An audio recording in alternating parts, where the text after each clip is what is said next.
ঈদ আর বকরা ঈদের মালগুলোই বেশি ঈদের দিনে লাপায়। হ্যাঁ, আমি যেখানে নামাজ পড়াই 15টা গ্রাম নামাজ পড়ে, তা নামাজে দাঁড়াবো তার আগে এসে বলছে হুজুর নিয়তটা বলে দেন। তো আমি মোটেই বলবো না। আমি বললাম সানা জানিস? আতা হ্যাঁ তুই কিছুই জানি না। আমি তুই গিয়ে খালি মাথা ঠকবে, তোর এমনি হয়ে যাবে, তোর এমনিও হবে না অমনিও হবে না। নিয়ত নিয়ে কি করবি?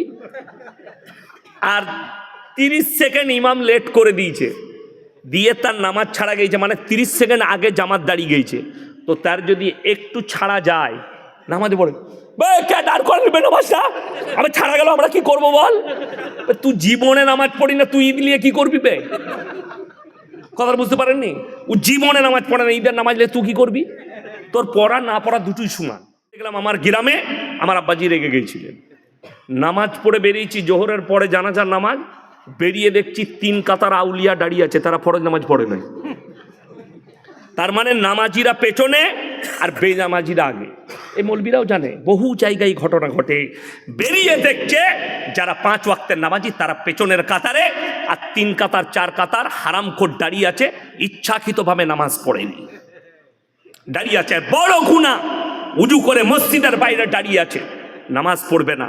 শুনেলেন চায়ের দোকানে অনেক লোক ফুটানি করে, নামাজ না পড়তে পারি, গ্রামে আমি ভালো লোক বলে না, এরকম মাল নাই? শুনেলেন ইচ্ছাকৃতভাবে যারা নামাজ কাজা করে এবং তারা বলে নামাজ রোজা না করতে পারি, আমরাই ভালো লোক, তারা কান খুলে শুনে নাও, কিয়ামতের দিনে দুটো রাস্তা, একটাই জান্নাতীরা প্রবেশ করবে, একটাই জাহান্নামীরা। আল্লাহ তাআলা কোরআনে বললেন জান্নাতি যারা হবে তারা জাহান্নামী দিওকে দাঁড় করাবে। কি বলে? ফি জান্নাতি ইয়াতাসাআলুনা আনিল মুজরিমিনা মা সালাকাকুম ফি সাকার।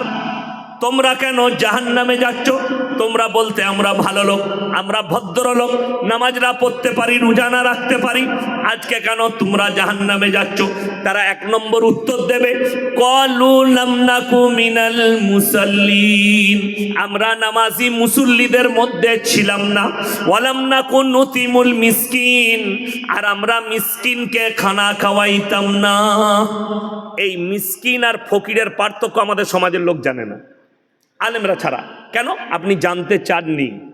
কোনোদিন জিজ্ঞেস করেছেন এই মৌলবিদিকে, মৌলি সাহেব একটু বলে দেন তো হুজুর, ফকির আর মিসকিনের মধ্যে পার্থক্য? ফকির মানে যার কাছে কিছু আছে। এই বোম্বেতে গত বছরে ধরা পড়েলো, ওই হাজি আলীর রাস্তায় ভিক্ষা করে, কিন্তু পুলিশ যখন যাঁচ করলো তার বাড়ি থেকে 5 কোটি টাকা বেরিয়েছে, ভিক্ষা করে জমা করেছে 5 কোটি। তার মানে ফকিরের কিছু আছে। আর মিসকিন মানে নিঃস্ব, কিচ্ছু নাই, এলেম বাজারে হাটে শুয়ে থাকে, তার কিচ্ছু নাই, লোকে পয়সা দিলে তার দিনে খাবারটা জুটে, এর নাম মিসকিন। আল্লাহ তাআলা বললে তারা মিসকিনকে খানা খাওয়াইতে উৎসাহিত করে না। আপনি রাস্তায় যাচ্ছেন ইলেম বাজারে, কোনো মিসকিন আছে, বাচ্চা ছেলে, তার কেউ নাই, সে নিজেই জানে তার বাপ মাকে, সে আপনার কাছে হাত পেতেছে, দাদা কিছু দাও, ভোগ লেগেছে, তার মাথায় হাত বুলিয়ে দোকানে নিয়ে গিয়ে পেট ভরে খাইয়ে দেন। মিসকিনকে খাওয়ানো হবে, তারা বলবে আমরা মিসকিনকে খানা খাওয়াইতাম না, তাই আল্লাহ আমাদেরকে জাহান্নামে পাঠিয়েছে। ওয়া কুন্না নাখুদু মাআল কাঈদিন, এটা সবথেকে প্যাথেটিক এবং মারাত্মক। তারা বলবে অঙ্গীকার করে, আল্লাহ আমরা সেই দিনে, হে জান্নাতি ভাইয়েরা, আমরা দাড়ি টুপি নামাজি মুসল্লিদের মজাক উড়াতাম, আল্লাহ তাই জাহান্নামে পাঠিয়েছে। আপনি নামাজ পড়তে পারেন না, আল্লাহর কাছে কাঁদবেন, আল্লাহ নামাজই করো, কিন্তু দাড়ি টুপিওয়ালাদের মজাক কেউ উড়াবেন না। জোরে বলুন ইনশাআল্লাহ। যারা বেনামাজি তারা নিয়ত করলেন নামাজ পড়বো। আমাদের মায়েদের সমস্যা কি? জীবনে কোরআন পড়ে না, খালি রোজার মাসে পড়বে। ঠিক বললাম না ভুল বললাম? আচ্ছা, কাঁসা পিতলের জিনিস জানেন? আচ্ছা, ব্যবহার করলে চকচক করে না ভরে রাখলে? কথা বলেন। ব্যবহার করলে চকচক করে।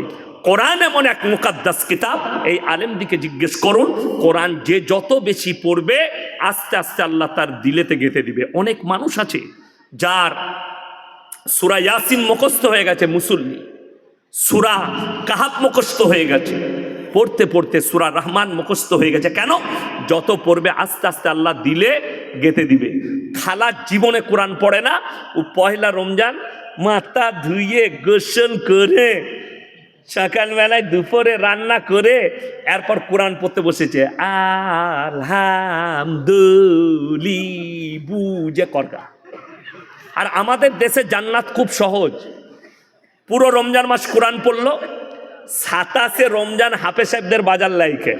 হাফেজ সাহেবরাও চিন্তায় পড়ে যায় আমরা ইমামরা, যে আল্লাহ দোয়াটা কি করে করব।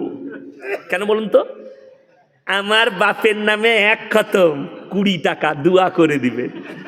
গোটা গাঁয়ের মেয়েরা দিচ্ছে। এরপর 500 মেয়ে দোয়া করতে দিলে হাফেজ সাহেবকে পাইকিরি দোয়া করতে হবে না? হবে না?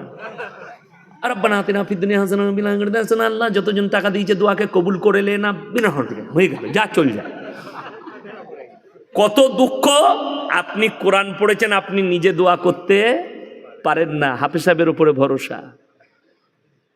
কষ্টটা ওই জায়গায়। কোরআনটা শুধু রমজান মাসে পড়ার জন্য নয়, কোরআনটা মানুষ মারা গেলে খতম করার জন্য নয়, কোরআনকে অবতীর্ণ করা হয়েছে আজকে মুসলমান ইসলামটা বুঝেনি। আজকে একটা অমুসলিম ছেলে ফোন করেছিল, ইসলামটার মানে বলুন। তার বাড়ি আপনার এই পানাগড় না বর্ধমানের মধ্যেখানে। আমি জিজ্ঞেস করলাম, সকালে ফোন করবো, আমি গাড়িতে যাচ্ছি। তাকে বললাম, তাকে এতটুকু বললাম, মাথা থেকে পা পর্যন্ত পরিপূর্ণ একটা জীবন ব্যবস্থার নাম ইসলাম। কথাটা বুঝে এসছে? মুসলমান হযরত আদম আলাইহিস সালাতু ওয়াস সালাম সনাতনী ছিল না মুসলমান ছিল? কথা বলে না? মুসলমান। যতগুলো নবী পয়গম্বর সবাই মুসলমান, কিন্তু আল্লাহ তাআলা আখরি নবী জনাবে মুহাম্মদুর রাসূলুল্লাহ, সকলে বলুন সাল্লাল্লাহু আলাইহি সাল্লামের কাছে এসে দ্বীনকে পরিপূর্ণ করলেন এবং কোরআনে বললেন ইন্নাল্লাহা ইনদাহু আলাল ইসলাম। পৃথিবীতে যতগুলো ধর্ম আছে একটাই আল্লাহর কাছে মাননীয় ধর্ম, সেটার নাম হচ্ছে ইসলাম। আর ইসলাম মানে হচ্ছে পরিপূর্ণ জীবন ব্যবস্থা, যে জীবন ব্যবস্থা রাসূল আকরাম সাল্লাল্লাহু আলাইহি সাল্লামের আখলাক চরিত্র কোরআন এবং হাদিসের দ্বারা পরিচালিত। আপনি ভাববেন না ইসলাম আপনার ঘরের জায়গির, আপনি মন মতো চালাবেন। বেঈমান কাফেররা ঠান্ডা মাথায় মেহনত করেছে, আমরা নাকাম হয়ে গেলাম। আখরি জামানায় রাসূল আকরাম সাল্লাল্লাহু আলাইহি সাল্লামের হাদিস, আখরি জামানায় বর্বরতার যুগের পাপগুলো মডেলিং হয়ে ফিরে আসবে, যেটা রুখতে পারা যাবে না। পৃথিবীর শ্রেষ্ঠ মুফতি যিনি, তিনার নাম বর্তমানে মুফতি তাকি উসমানী, পাকিস্তান। 2 মাস আগে একটা বড় কনফারেন্স হয়েছিল পাকিস্তানের মাটিতে, বিভিন্ন দেশের স্কলাররা ছিলেন সেখানে। তিনি বক্তব্য রাখতে গিয়ে চোখের পানি ফেলিয়ে বললেন, ভাই पूरे आलम में क़यामत से पहले पूरे दुनिया में हराम औलादों से भर जाएंगे, इसे रोक नहीं सकते। दुनिया का कोई मौलवी, कोई तबलीग वाला, कोई मदरसा वाला इसे रोक नहीं सकते, क्योंकि ये मेहनत तो बड़ी आज से 100 साल पहले शुरू कर दिया। किसने? काफिरों ने, मुशरिकों ने और यहूदी नसारों ने बहुत पहले शुरू कर दिया, और उन लोग कामयाबी हासिल की, हम कामयाबी हासिल नहीं कर पाए। हिंदुस्तानेर माटीते পরকিয়াকে লিগেল করে দেওয়া হয়েছে, সুপ্রিম কোর্ট রায় দিয়েছে পরকিয়া লিগেল। ভারতের সুপ্রিম কোর্ট রায় দিয়েছে সমকামী হিন্দুস্তানের মাটিতে লিগেল। আমাদের হাজার কত মুসলিম ছেলে ভারতবর্ষে করে, তারপরেও তাকে মুসলমান বলা যাবে না। এটা লিখে নিয়ে যান। বেঈমান কাফেররা কত ঠান্ডা মাথায় কাজ করেছে বলে দিই। তারা নাম রেখেছে ভ্যালেন্টাইন ডে, 14ই ফেব্রুয়ারি, কাজ হচ্ছে জিনা করা। আমরা বলিনি, মিডিয়ারা বলছে কলকাতায় একদিনে 26,000 খালি নিরোধ বিক্রি হয়েছে কন্ডম জিনা করার জন্যে। আপনি বোলপুর টাউনের মেডিকেল যেগুলো আছে, মেডিকেল স্টোর, তাদের কাছে সমীক্ষা করুন যে তোমার কত প্যাকেট নিরোধ বিক্রি হয়েছে, ওরা বলে দিতে পারবে। কতগুলো, কয়েক হাজার নিরোধ বোলপুরের স্টোরগুলোয় বিক্রি হয়েছে, কয়েক হাজার নিরোধ বর্তমান টাউনের স্টোরগুলোয় বিক্রি হয়েছে। এরা নাম রেখেছে ভ্যালেন্টাইন ডে 14ই ফেব্রুয়ারি, কাজ হচ্ছে জিনা করা। এরা নাম রেখেছে রোজ ডে, কাজ হচ্ছে জিনা করা। এরা নাম রেখেছে চকলেট ডে, কাজ হচ্ছে জিনা করা। আজকে কত দুঃখ লাগে, আপনি আপনার ধর্ম ওপরে সচেতন হলেন না। বোলপুরে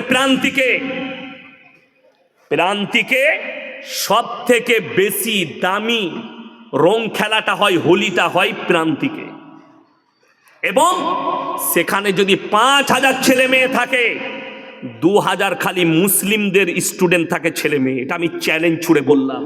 আমার জানা আছে বর্ধমান থেকে কারা আসে, কোন গ্রাম থেকে কোন মেয়ে যায়। আজকে